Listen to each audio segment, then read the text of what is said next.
And what does it mean when he says months away, and who's gonna fight for him, and what is the current situation with the fight in the Middle East? Benjamin Netanyahu telling you you're months away from something. Um, I think you have to be careful, because I think for the last 30 years, he's been telling us that we're a few years away or months away from Iran having a nuclear bomb. So apparently his relationship with the calendar is very loose.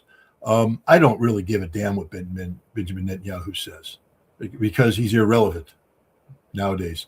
We're talking about a situation where the United States no longer possesses the capacity to wage meaningful armed conflict against Iran in a conventional manner.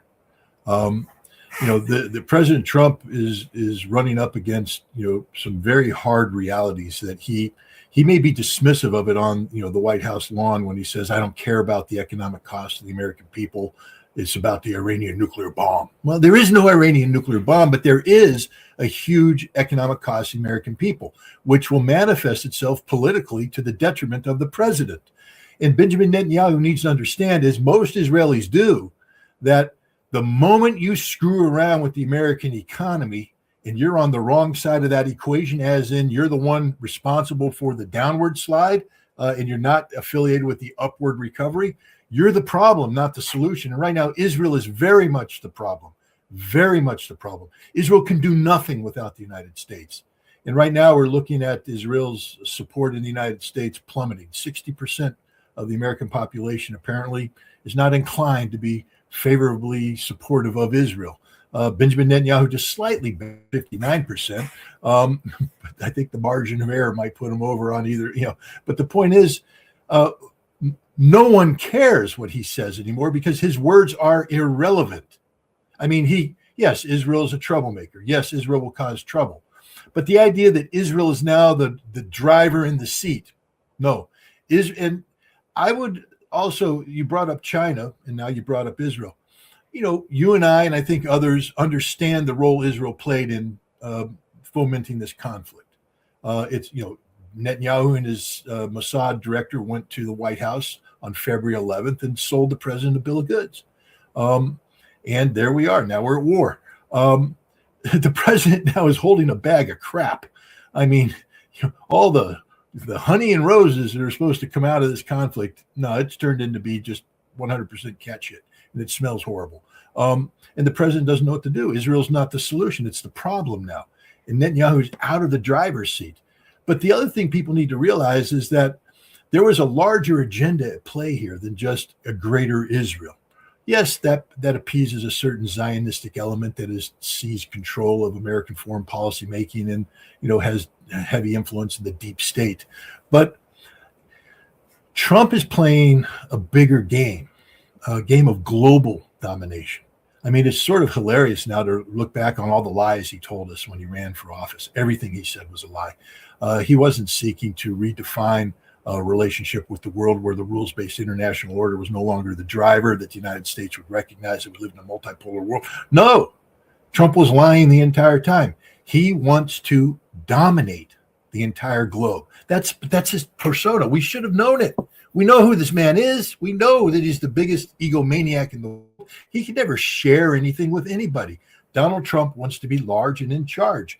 And what we're seeing with China is, the decapitation of Maduro in Venezuela was supposed to combine with the decapitation of Khamenei in Iran to create a situation where these two nations that were providing oil to China, one of the world's largest economies and a major competitor of the United States, by controlling the flow of energy to China, we were seeking to retard Chinese economic potential and create opportunities for us to, fill the void in the Pacific, especially. That's what this conflict was about. It was never about Iran's nuclear program at all. That was just the excuse that the president used to sell the war to the American public. And that excuse is wearing very thin right now because, at the end of the day, even though we don't demand evidence leading up to a war, once the war impacts our bottom line, we want evidence. And it appears that there is no evidence that Iran posed a threat. The president has a policy problem, a narrative problem. But he also has a larger geopolitical problem because the world that he was trying to create has come collapsing in on him. The effort to control the flow of energy to China has failed. I mean, yes, China is choked off, but he isn't going to China to dictate terms of the Chinese surrender, which was his original intent last month, which is why he had to cancel the trip. He's going to China basically to plead for help, to ask the Chinese, how do we get out of this? We together get out of this mess that we're in. And the Chinese, I think, will remind them that it's a mess you created, but we're here to help. And they'll try and find some way out. But, this isn't about Benjamin Netanyahu in the driver's seat. This is about Donald Trump's failed global vision, Scott Bessent's failed global vision. I mean, we keep talking about, Pete Hegseth, the necessity of Pete Hegseth's head to roll because of the incompetence of this military campaign. But the incompetence of Scott Bessent is playing out as well. This is a man who has consistently sought to use the energy markets to bring nations to their knees. He specifically said, we're going to bring Russia to its knees. How'd that work, Scott? Not too good, right? Yeah. And now he wants to bring China to its knees. Not working out too good, is it, Scott? And so the president, I think, is going to put his head on Bessent's head on the chopping block. He's getting just bad advice all around. But on Netanyahu, he's an aging, sick man who has no meaningful political support in Israel. He's holding on through the fabrication of security threats that have only brought harm to Israel. What problems has he solved? He hasn't solved Hamas. Just ask the IDF how it's going in Lebanon with Hezbollah. We blew up Hezbollah. We killed Nasrallah. We had the pager thing. We're so good. Wait a minute. Why are Israeli soldiers dying by the bushelful every day? Oh, because Hezbollah is alive and well in fighting and winning. They haven't solved the Syria problem. That is a very big issue. They have a new problem in the way of Turkey, ascendant. And then Iran was supposed to be decapitated, terminated. It's there. And its support for Hezbollah is growing. The linkage that was thought to have been broken when Syria collapsed has now been, reestablished. And Iran also has a very strong ally with Ansarallah in Yemen.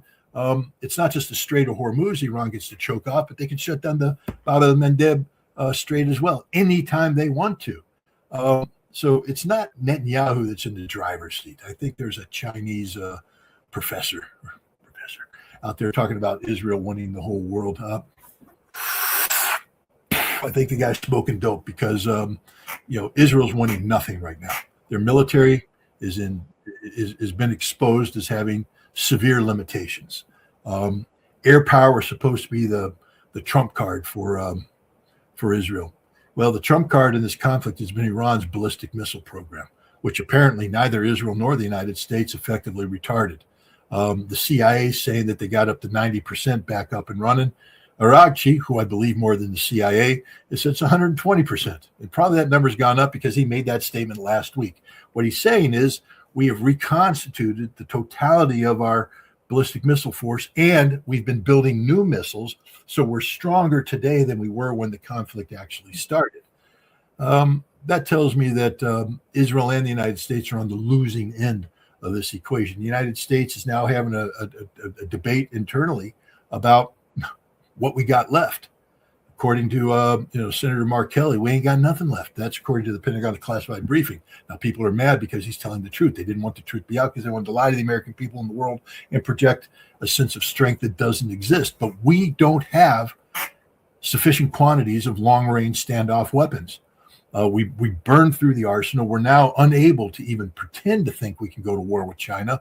A war with Russia is out of the question, and we can't even sustain a meaningful campaign against Iran. If we start it up, we will run out of missiles. In Iran, like I said, 120%. We already proved we can't retard their capacity. They will be able to fire missiles all day long, all week long, all month long until every target they aim at is destroyed. We're out of missile interceptors. Our production isn't going to catch up for years, let alone the time to make it meaningful here. So, again, I think Israel is finished as the prime driver of what's going on in the Middle East. The prime driver today is Iran. They control the narrative. They control everything, and they're the ones we should be listening to. 60 Minutes should be calling it Aragchi. That's the voice they need to listen to. Netanyahu, I spit on him. Scott, when it comes to Lebanon, you've just mentioned, and I'm sure that you watched those two videos showing the FPV drones hitting, Iron Dome batteries. And Iron Dome was supposed to hit these drones, but it seems that they're not able to see or to hit these FPV drones. What is the problem with Iron Dome? We're not talking about the THAAD system or Patriot system. We're talking about Iron Dome dealing with rockets and drones. Well, Iron Dome was supposed to deal with Iron Dome was created not to shoot down Scud missiles, but to shoot down Katyushkas and the homemade rockets that Hamas was firing. Basically, what both Hamas and Hezbollah would do is take these inexpensive, inaccurate rockets and flood the zone, and fired at an area and rain down on the ground, and some of them would hit, most of them wouldn't, but it was terrorism from the standpoint of the Israelis. Iron Dome was designed to eliminate that threat, to create an affordable means of shooting down these low-cost threats. Now, if you have a drone that flies into the field of view of Iron Dome's target acquisition radars, of course, they can be shot down too. And if you have, a larger missile come in and dispense multiple warheads that come in, Iron Dome can also, in theory, be effective there. Although I think the intercept rate is too high for the Iron Dome system to handle. You need other missiles to do that. We don't have enough of those. But the FPV is coming in very low to the ground. And it comes in literally under the radar. And once it gets past that radar, as you see, they have free reign. The Hezbollah, I've been following this because I've been following drone warfare for some time now, both in Ukraine and in Russia, the way they fight there, seeing what the United States is doing in terms of adapting to this reality. And so I watched the early Hezbollah drones with interest because, it takes a while to get used to operating a drone. The patience, it's like anything. Once you get a comfort level, the first time you fly a drone behind enemy lines, you're like, I got to act now. Something bad's going to happen. I got to act now. And what you have to cope with as a drone operator is you're going to lose drones because that's just happens. The Israelis have taken the Ukrainian, but because the FPV drones right now are fiber optic guided to get through electronic warfare jamming. And so, what the Ukrainians have done for some time now is to stretch the razor wire, barbed wire out, and then just have an automatic motor and it twirls. And as a FPV drone flies over, the fiber optic cable, of course, lags behind and droops. And as it flies over this wire, it gets caught up in there, it spins it up, and it'll break the wire, and then the drone will crash. So, the Israelis are doing this. So you're going to lose drones. That's just so the first thing you have to learn as an operator is if you're flying and the drone goes dead, call up another one. Start over. You're going to lose drones. So don't treat each drone as $1 million piece of equipment that has to deliver on the goods. The other thing is once you get there, don't panic. Search out your targets, prioritize your targets. You're there. The reason you're there is they don't have the ability to shoot you down. Take your time. The early Hezbollah FPV drones were marked by a sense of urgency. And so they would come in and literally dive at the first target they saw, bypassing other targets. What you see now is this maturity. It's almost as if they're mocking the Israelis. We're here. And it's a trick that the Ukrainians and the Russians play on each other. The sound of the drone has a terrorizing impact. And if you look at both videos from both sides, when they hear that, you got the full attention of everybody on the ground. They're now totally focused on, trying to shoot this thing down or trying to make sure it doesn't hit them. Singular focus. And both sides, I think, get off on that. I think it's an empowering thing for a drone operator to watch guys on the ground panic because you have a drone flying around that can kill them. Hezbollah today is very mature in their drone operations. The videos you see right now show a patience, a maturity, knowledge of the Israeli operations. It's just been fascinating to watch the growth of this happening. The Hezbollah has become a very sophisticated operator of FPV drones, which, as we're seeing, are some of the most impactful weapons on the battlefield today. Because the Israelis, it's the same thing that happens. The Israelis were doing their traditional infantry armor assaults on fortified Hezbollah positions, and Hezbollah fights back in traditional ambushes, and it's very costly for the Israelis. So the Israelis are pulling back, but there is no safe zone. That's the beauty of the drones. The drones take the battlefield, where the force-on-force area, the red zone, and they extend it back. And I think the Hezbollah FPV drones are operating up to 20 kilometers deep. In Russia and Ukraine, they're going 50, 60 kilometers deep in some cases. And if Hezbollah can start projecting FPV drones 60 kilometers into Israel, Israel's going to have a big problem, because there will be no safe zone. This is one of the things that's happened in Russia. People say, why are the Russians so slow? Well, gosh, guys, why don't you try fighting in drone warfare? You don't get to drive your logistics up to the front lines, offload, and go into combat anymore. You're offloading 15 kilometers shy, and then the troops have to move in on foot or come in with light vehicles to escape the drone blanket, and come in there. You can't mass troops anymore, because mass troops invites drone activity.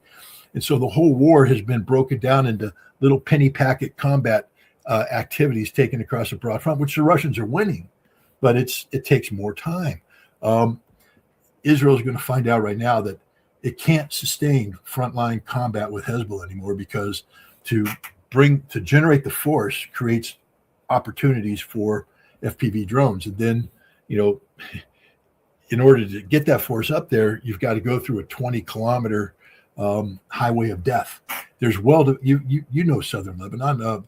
It's not like a wide network. There's only a handful of traffic corridors that the Israelis can operate on, and if those traffic corridors start being interdicted by Hezbollah drones, the Israelis have a problem.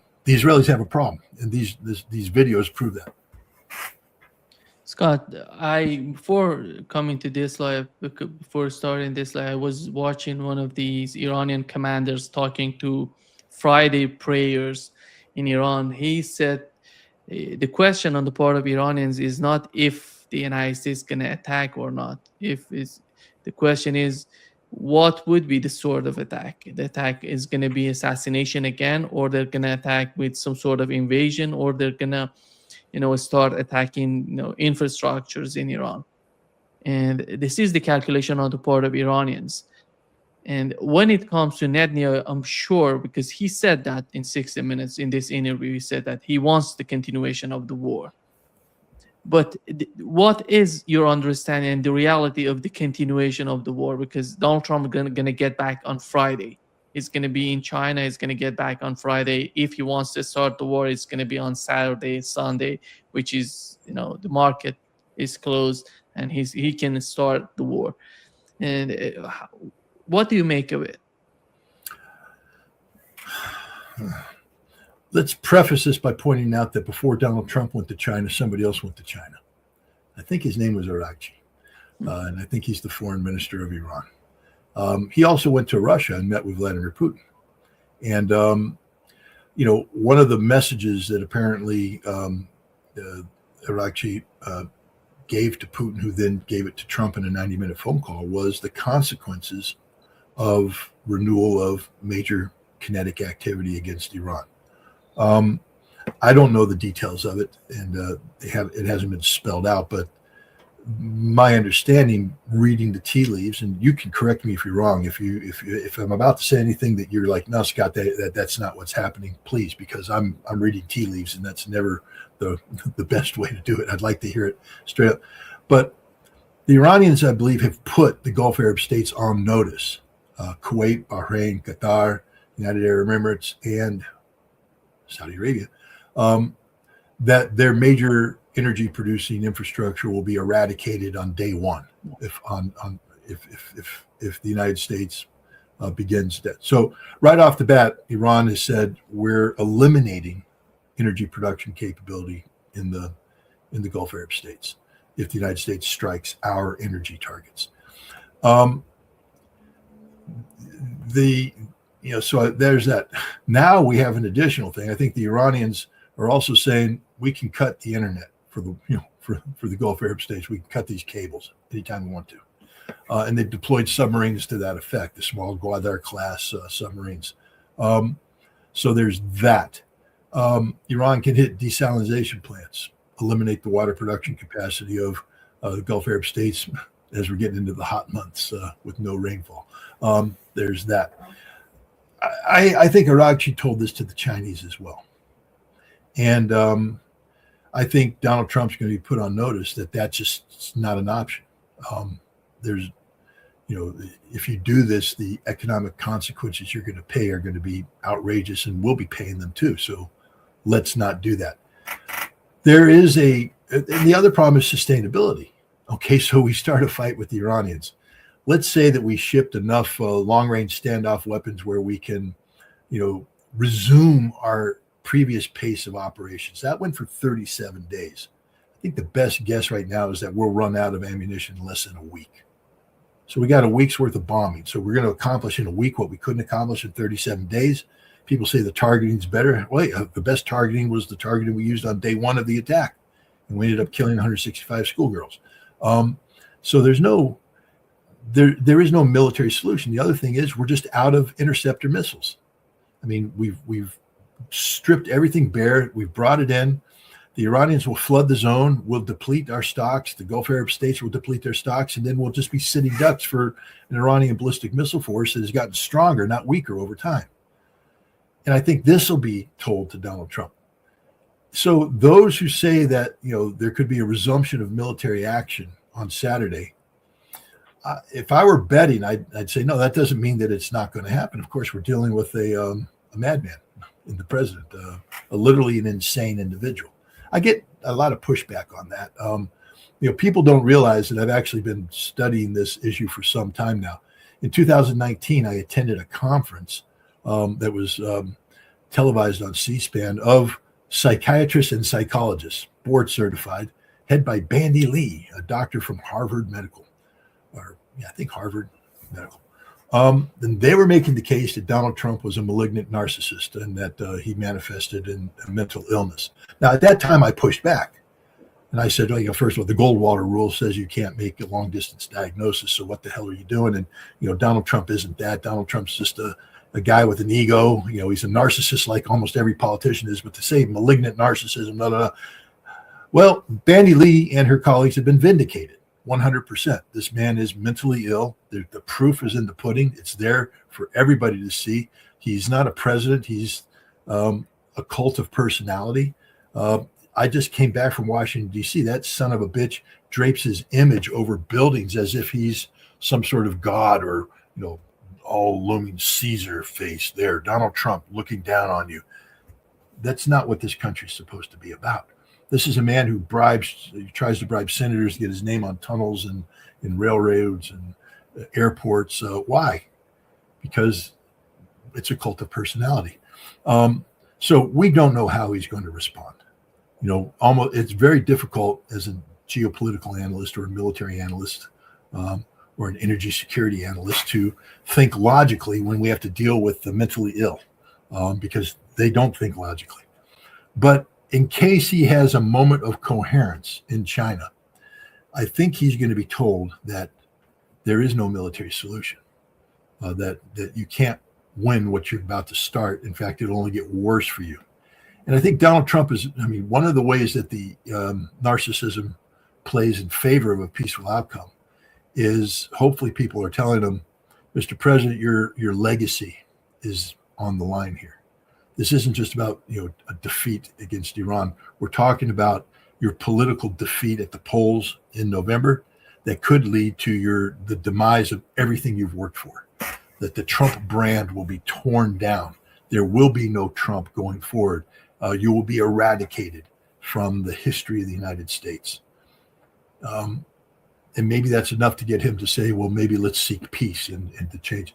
I think he's playing a hard game. Donald Trump has a tendency to come in hard and then back off. He's not very good at the bully road. He got lucky in Venezuela. Frankly speaking, he got very lucky. That CH-47 MH-47 should have been shot down, and everybody in it should have been killed. Instead, a brave pilot completed the mission, and they were able to do it. But imagine if that helicopter had gone down and 30 to 40 Delta guys died with it. Where would we be? A whole different world. So he got lucky in Venezuela, and his luck ran out against Iran. So, this is a man who there is no military solution. He needs a political solution. And I think the Chinese and the Russians are going to work with him to give him that. They're not going to do it directly. Of course, that's not how diplomacy works. But look, we know Vladimir Putin's a very smart man. We know, if you listen to his Victory Day speech, how he was stroking the ego of Donald Trump. Because he knows that's how it's just smart politics. And I think Xi Jinping, look, there's a lot that can be said by China right now about America, about American policy. And if you notice, the Chinese have been relatively silent going into this week. They're pulling their punches. They're not coming in for the knockout blow because they recognize the necessity of a brokered deal. And they want to be in a position to broker that deal. And you do that by working with Donald Trump, not against Donald Trump. I think the response of Iran to the proposal, to the U.S. proposal, which little Donald Trump said it took 4 days to respond, but basically, they needed less than 10 minutes to prepare that document. And this shows the timeline on the side of Iranians and the timeline on the side of Donald Trump. They're not just matching each other. And when it comes to, Scott, because looking at what Iran is talking about, putting an end to the war on all fronts, sanctions, frozen assets, it's not in the hand of the US president. That's why I think they're talking this way. They want something, if they reach some sort of agreement between two countries, not two presidents, because they had that failed experience with the United States with JCPOA. They had it signed by the president of the United States, Barack Obama, and then Donald Trump withdrew from the JCPOA because it wasn't ratified by the Congress. This is the mindset right now in Iran for those people who are hoping to have some sort of agreement with the United States. Yeah. What is your understanding of that? I'll go off of Sergei Lavrov's comments. The United States is agreement incapable. So if Iran is seeking that kind of agreement, it's never going to happen, not under Donald Trump, and frankly speaking, not under any democratic leadership. The United States, it's not just the president that's agreement incapable. The United States is agreement incapable. That's just a reality. So the best Iran's going to get is a deal, and that deal in 75 cents, I guess not even 75 cents anymore, $7.50 gets you a cup of coffee. That America's word is not its bond anymore. We're a nation of liars, cheats, we deceive. But people will make a deal when desperate. So the best Iran can hope for is a deal of desperation from an American president. But if Iran's waiting for America institutionally to rise up and do the right thing, it's not going to happen. We're agreement incapable. The deep state has populated the decision-making centers in America with people who believe in the nobility of American hegemony, the inevitability of American domination. We are the indispensable nation, and people still believe this nonsense. And they don't understand that the world's seeing through it. I mean, there's no more facade. There was a time, as Mike Carney, the Canadian Prime Minister, noted in his speech at Davos, where the world played along with the rules-based international order. But he said, we always knew it was fake. We always knew it was just about the America, using us to position itself to be a global, dominant leader. But as long as we got the crumbs thrown our way, we went along with it because it appeased us. It made us feel happy. But Canada has called it out. They know who we are. Europe knows who we are. All of our friends, ostensible friends, know who we are. And we're the worst nation in the world when it comes to integrity, honor, commitment, We can't be trusted. And yet you have to deal with us. I was asked by a Russian, how do you deal with America? If America's agreement incapable, do you ignore America? Well, let me ask you this question. How do you deal with the weather? Do you ignore it? You can't ignore the weather. It's there. When it rains, you put on a raincoat.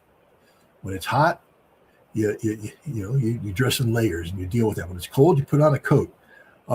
America is the weather. Unpredictable, ever-changing, sometimes stormy, sometimes not. But you can't have an agreement with the weather. The weather will not adhere to any agreement. The weather will break every agreement because the weather's incapable of having agreement. There's the United States. We're global weather. And people just have to deal with this right now. And I think Iran's going to have to adjust to that. I mean, I understand where the Iranians are coming from. I understand their inherent disdain for the United States because we have violated everything. Not just violated. Nima, you know this. We committed perfidy. We said, let's have an agreement. And while we were talking about agreement, we bombed twice. So, I know where the Iranians are coming from. I'm just giving you my honest assessment. If you think you're going to get an institutionalized agreement out of the United States, you're not right now. We're agreement incapable. The best you're going to get is a deal of desperation. And at this point in time, I think China and Russia are willing to accept that. I mean, China, there's a little bit of desperation in China right now because they need this energy to get flowing again so that their economic machine isn't disrupted. They don't need a recession. They don't need a depression. They need to continued growth. And now's the time for continued growth because you're looking at opportunities, global opportunities, emerge everywhere around the world. And China really is the only economic power capable